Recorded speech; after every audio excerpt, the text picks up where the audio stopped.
दोस्तों नमस्ते प्रणाम। आइए आप लोग के बीच में बहुत सुंदर प्यारा एक कजरी गीत गाने जा रही हूँ।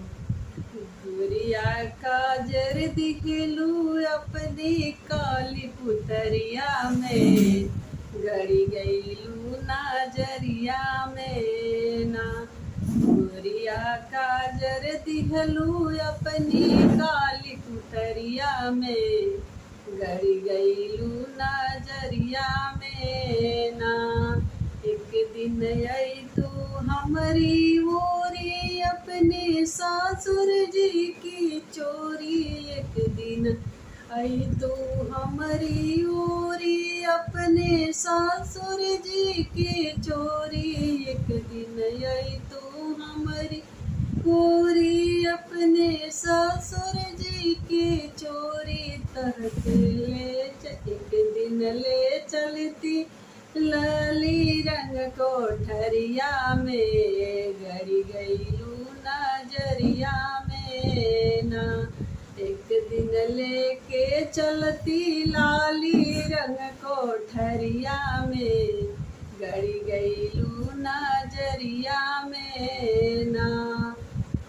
गुरिया काजर देलू काली रंग पुतरिया में, गड़ी गईलू नजरिया में ना। गुरिया काजर देलू काली रंग पुतरिया में, गड़ी गईलू नजरिया में ना। एक दिन आई तू हमारी ओरी अपने जेठ जी के चोरी, एक दिन आई तू हमारी ओरी अपने जेठ जी के चोरी, एक दिन लेके चल तो लाली रंग कोठरिया में, गड़ी गईलू नजरिया में ना। एक दिन लेके चलती लाली रंग कोठरिया में, गड़ी गईलू नजरिया में ना।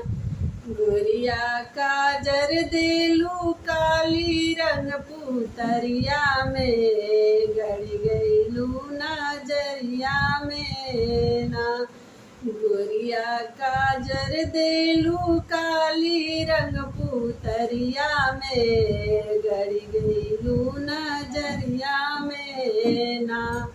एक दिन आई तू हमारी ओरी अपने देवर जी के चोरी, एक दिन आई तू हमारी ओरी अपने देवर जी के चोरी, एक दिन लेके चल तो लाली रंग कोठरिया में, गड़ी गईलू नजरिया में ना।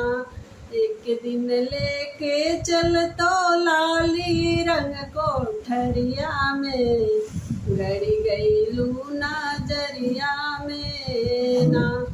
गुरिया काजर देलू काली रंग पुतरिया में, गड़ी गईलू नजरिया में ना। गुरिया काजर देलू काली रंग पुतरिया में, गड़ी गईलू नजरिया में ना। एक दिन आई तू हमारी ओरी अपने राजा जी की चोरी, एक दिन आई तू हमारी ओरी अपने पिया जी के चोरी, एक दिन लेके चल तो लाली रंग कोठरिया में, गड़ी गईलू नजरिया में ना। एक दिन लेके चल तो लाली रंग कोठरिया में, गड़ी गईलू नजरिया में ना।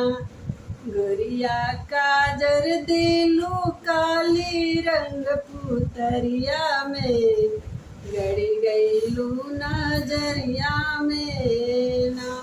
गुरिया काजर देलू काली रंग पुतरिया में, गड़ी गईलू नजरिया में ना।